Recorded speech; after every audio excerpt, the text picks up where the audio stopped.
Next up, we have Asante Samuel Jr., the cornerback out of Florida State, who was actually a request from a subscriber, Han Paul Edward de Dios.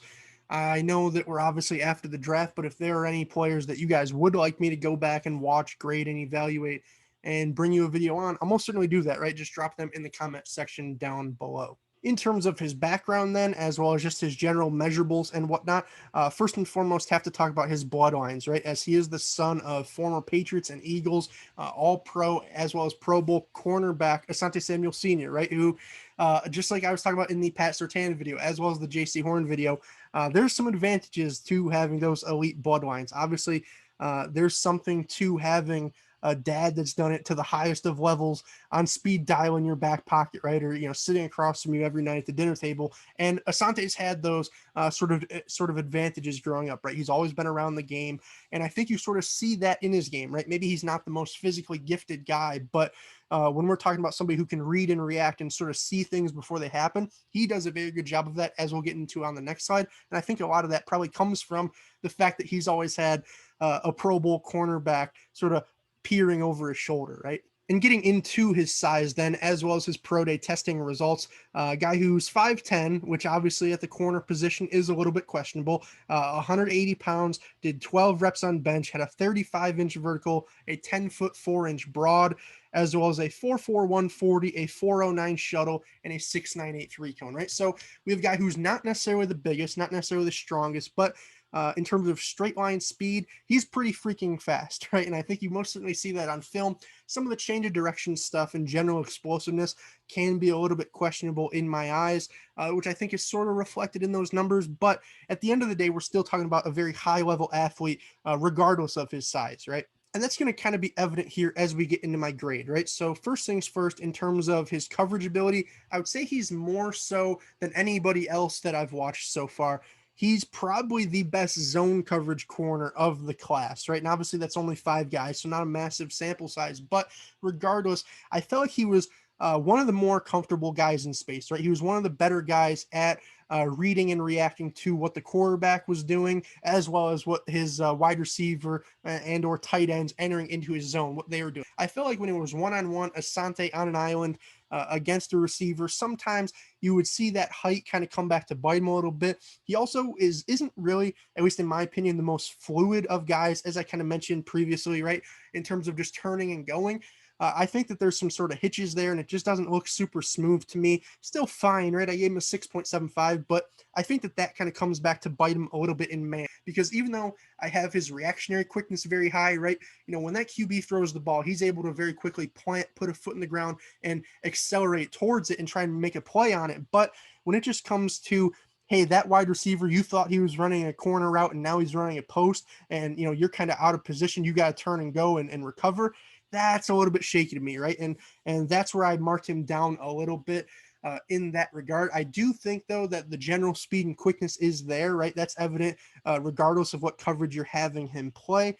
I already touched on the reactionary quickness, as I said, and his ball skills are very good. I probably should have brought that up on the last slide. We're talking about a guy who had 4 career INTs, 29 pass deflections, just has a good knack for the ball. I'll most certainly say that. Does a really good job of despite his size, whether it's a high point catch or just simply having that sort of hand-eye coordination to get a hand in there and disrupt receivers at the catch point, right? I felt like he was very solid there. I also felt like he was very solid in run support as a sort of open field tackler, and maybe not the strongest guy in terms of stacking and shedding, right? Maybe the technique isn't quite there, but there's a lot of effort and a lot of plays where you see some high level pursuit and you see some good form tackling by Asante, right? And you just see a willingness to come up and play on a, say a running back who's getting the edge, right? A tight end who leaked into the flats, right? A lot of cornerbacks, and maybe not as much in this class as ones previous, but a lot of times they shy away from those opportunities. I think Asante, he is more than willing and able to go make a play on that guy one-on-one in space and do so successfully, right?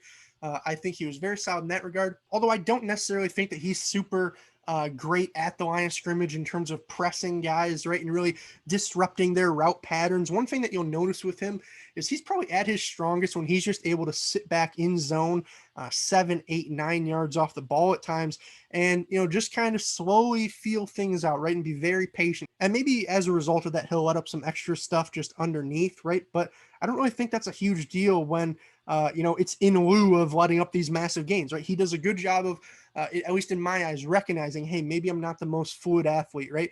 Maybe I can't be hugged right up on that wide receiver. Because if I do make a wrong move or misstep, he has me, right? So instead, he's given these larger cushions. He's playing back. He's letting you declare your route, and then he's making a break on it, right? And in that regard, I think he's very solid. And what I'll say off that is, in all honesty, I think that what we're looking at here is, at least in my opinion, because I know other people have said, "Oh, he's a great man coverage corner." I don't quite, I don't quite agree with that. But I do think at the end of the day, the floor for him is at his very worst. I think that Asante could be a very good nickel cornerback or a pretty high level free safety, right? And I know a lot of people hear that and they think, oh, he's a scrub. He has to go to free safety. Well, that's not really true, right? You look at some of the best safeties in the league. Minkah Fitzpatrick, converted cornerback. Tyrann Mathieu, converted cornerback. Devin McCourty, converted cornerback, right? When I'm talking about a guy with Asante's skill set, I certainly think that's in play potentially at some point down the line, right? And that's not saying he can't be an outside cornerback, right? He was a very good one at Florida State. And he was primarily a single side corner, right? He would just be, say, the left cornerback on a play-to-play basis. He wasn't really following guys around, right? That's not really his game. He wants to play back off you, keep things in front of him to the best of his ability, and then just react and attack downhill and try and make those plays, right? And he did a very good job at that. That's going to be a little bit tougher at the next level, right? It always is. Corner is one of the toughest positions, if not the toughest, to transition from college to the NFL, just because of how much quicker things happen. But regardless, I think that even if he's not going to be some elite cornerback on the outside at the next level, move him into the slot, right? He has that ability to play close to the line of scrimmage in terms of the run support, the tackling, right? He has the ability to play some maybe more shallow zones, right? He's very comfortable in space, as I said, or just kick him back to safety and just kind of let him roam, right? I think that's certainly something in play. No, maybe I don't think he'll be some elite top 5, top 10 cornerback on the outside necessarily, but I do think that he has a pretty high floor as well as some good versatility, right? And as a result, you'll see his grade came out for me raw to a 76, add in the position premium, which for cornerbacks was 4.75% of their grade reimbursed back into itself. He came out to a 79.42, which for me was a second round grade, one of my earlier second rounders to this point, right? Only graded 73 guys. So you can't obviously take this. I didn't get into quarterbacks, didn't really get into any safeties, right? So obviously this is more so of a partial big board in progress, but just in terms of where I would feel confident taking him as a GM, I would have said in that early to mid second round. And I think that's kind of right where the Chargers got him. So, even though I haven't graded a ton of cornerbacks and, maybe somebody yet to come would have graded higher than Samuel, I think that just at face value, you can't really complain about that pick if you're a Chargers fan. And with that being said, I will be incredibly intrigued to see how the Chargers do plan to utilize him, right? Because, they do have a new staff. They're probably going to have a new defensive scheme in one way or another, right? Cornerback was a massive position of need after, having lost Casey Hayward, having traded away Desmond King, right? They need somebody out there playing defensive back. So it'll be interesting to see. He primarily start as more of a nickel. I think that would probably be best for him day one, right? But hey, maybe the team's needs are going to push him to the outside early, in which case I think he can do solid as long as the scheme sort of plays into his strengths, right? Which, as I've said multiple times now, to me at least, would be more so a zone coverage heavy approach, right?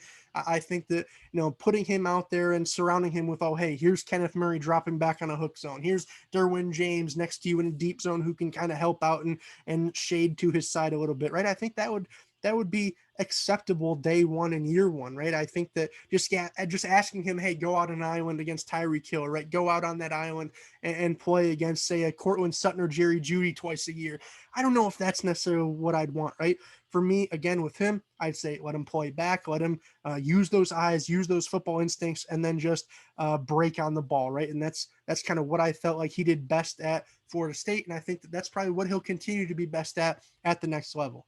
But that is, for the most part, all I have for you guys today. If you enjoyed the video, make sure you leave a thumbs up, right? Make sure you leave a comment. Obviously, I know it's our first scouting report post draft, but as I mentioned in my channel update video yesterday, I just want to go back through, wrap up a lot of the guys that I missed, because even though I did 72, 73 scouting reports before the draft, there were still some highly touted prospects that I wasn't able to get to. And like I said, this isn't me saying, oh, I think he should go necessarily, or I think he will go or would have went early second round. This is me saying where I would feel comfortable taking him, right? I'm not trying to predict with this big board, right? I'm just saying where I would have felt good taking him in this sort of universal theoretical scheme and team that we'd be drafting for, right? So with that being said, if you enjoyed the video, make sure you guys subscribe as well, right? That's the best way to stay up to date on all of my current uploads, and whether it's more scouting report videos after the draft here, whether it's my next series where my friend Mike and I were going to be doing and kind of going through and overviewing